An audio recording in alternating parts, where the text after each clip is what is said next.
Guys, future me, I know the audio is kind of wonky in the beginning, well, in the middle, in the end, well, throughout the whole video, but still got some good stuff. Still a decent video. Give it a try. Hey, if you like it, you like it. If not, try the next video. The other day, as I was bedrotting and trying to decide what movie I wanted to watch after narrowing down my list of prospects from The Mummy and Memento, I decided Memento was the film I wanted to watch for the night. Just to give context, this isn't my first time watching either of these films. In fact, I've seen these films at least 20 times. But I was of the opinion that these were movies I could have on as background noise while I read or doom scroll. But as Memento started playing, I couldn't help but focus on the movie. After the credits, I couldn't help but wonder, why am I so drawn to this film?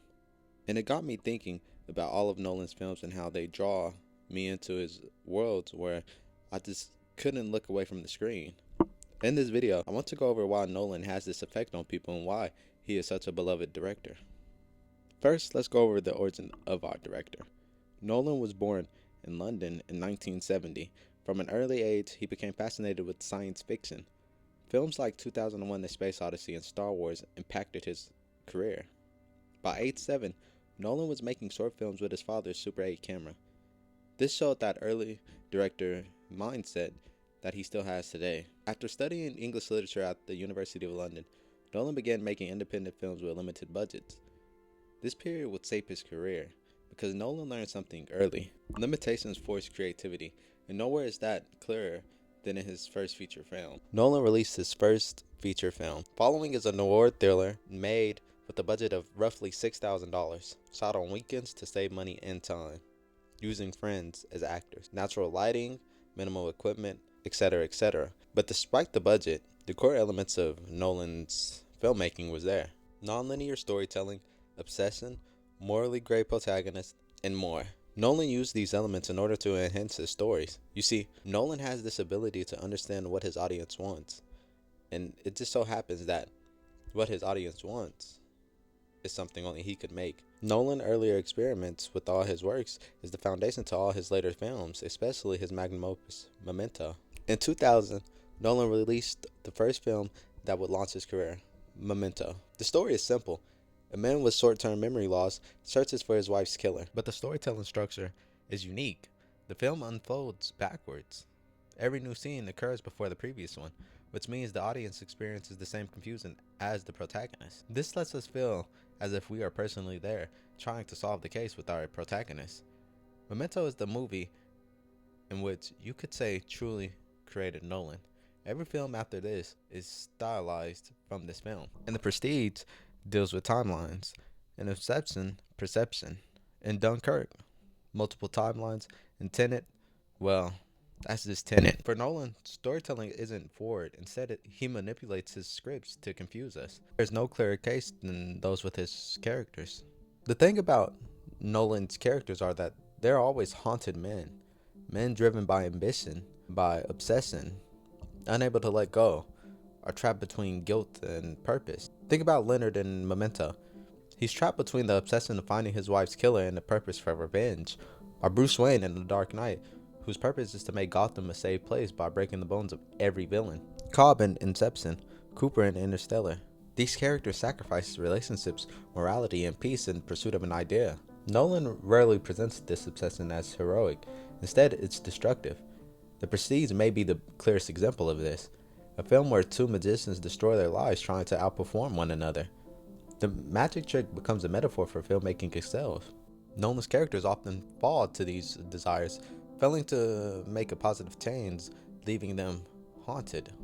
Before Batman Begins, DC and superhero movies in general were not viewed in a positive light by the Academy, not something to be taken serious. This, however, changed when Nolan dropped the all-time classic Batman Begins. Nolan's Batman was more grounded and less goofy like earlier counterparts. His films were more ambitious with great actors like Kristen Bell and Cillian Murphy. This led to one of the greatest superhero movies of the modern era. The impact was huge.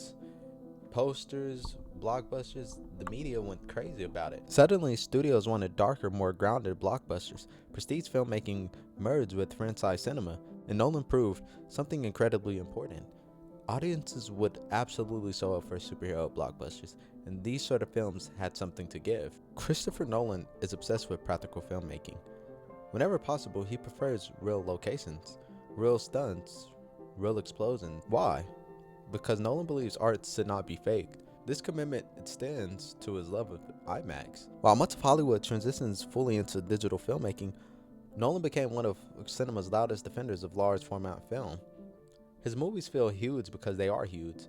The image carries immense detail and scale, and Nolan often designs sequences specifically for IMAX immersion. I could go on and on about IMAX, and maybe I will in a further video, but right now, just know that Nolan's love of film is second to none, and he continues to be a pioneer of the space. A Christopher Nolan film isn't a film without his music. Working closely with composers like Hans Zimmerman and Ludwig, Nolan has perfected the art of making bangers. I mean, listen to this. Nolan uses sound to convey emotions through the screen, which is very helpful because his music tends to overpower his dialogue to the point where it can be a little hard to watch and understand at times. If there is one idea in nearly every Nolan film, it's time. Time in Nolan films are at the center stage of his works. Time is the antagonist that forces his characters to move a certain way or behave a certain way. In Memento, memory fades with time. In Inception, time distorts in dreams. In Interstellar, relativity turns time into a heartbreak. In Dunkirk, time operates simultaneously in different timelines. In Tenet, time moves backward. Even Oppenheimer shifts between timelines, perspectives, and historical memory. Nolan understands film is time. Editing compresses, expands, and reorder time. Time highlights emotional rhythms. Nolan uses that concept to center his cinema. He doesn't simply use nonlinear storytelling as a device. He uses it to explore experience, because memory isn't linear, grief isn't linear, and fear isn't linear. Time is objective yet somehow subjective, and Nolan's films attempts to replicate that feeling. One of the biggest misconceptions about Christopher Nolan is that his films are bleak, overly complex, and distant. But Interstellar completely challenges that idea. Yes, the film is filled with complex concepts, relativity, black holes, dimensional theory, but emotionally, it's about a father trying to save humanity to give his family a future, and when that fails, trying to return to his daughter.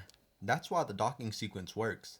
That's why the bookshelf scene works. Because beneath all the complexity is an emotional core: family. Nolan often uses massive complex ideas to explore deeply human fears: loss, regret, mortality, and meaning.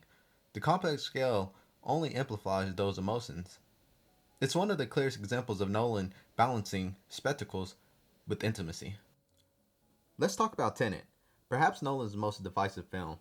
For some, it's brilliant. For others, an incomprehensible mess. But regardless, Tenet reveals something about Nolan. He's willing to risk comfort in pursuit of originality.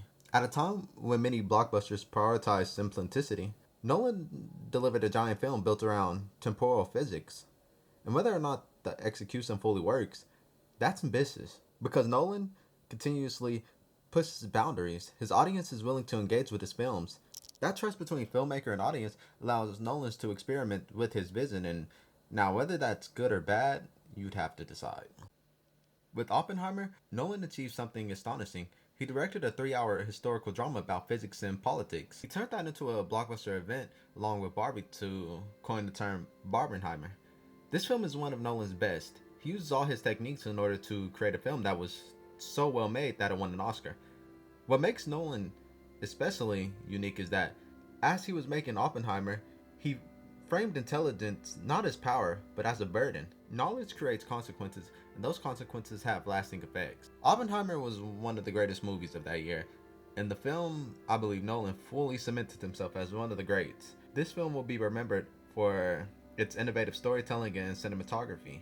Of course, this isn't to say that Nolan is without his criticisms. Some critics would argue that his films prioritize ideas over character. Others believe his dialogue can feel a little too expositional or restrained, and many find his plots overly complicated. These criticisms aren't entirely unfounded. Nolan often writes characters as extensions of his themes. His films can feel a little mechanical, even cynical to an extent. Female characters in particular have sometimes been criticized for lacking depth compared to his male characters. And while I argue that he could make his characters a little more interesting, specifically his female characters, I don't think it's a huge negative on his part. And whether that's worth more than a few thumps on the head to adjust is debatable. Christopher Nolan matters to film because his films demand attention. He continues to fight for theaters and cinema. In an era increasingly dominated by streaming and short form content, and the push against art in general, even people who dislike his work often admit one thing: his films are cinematic and important to the art. His films were designed for the big screen, for the theater experience, and perhaps that's his greatest achievement. In a time when originality is shunned and art is attacked, Christopher Nolan makes films that bring attention to the art and boost its perception worldwide.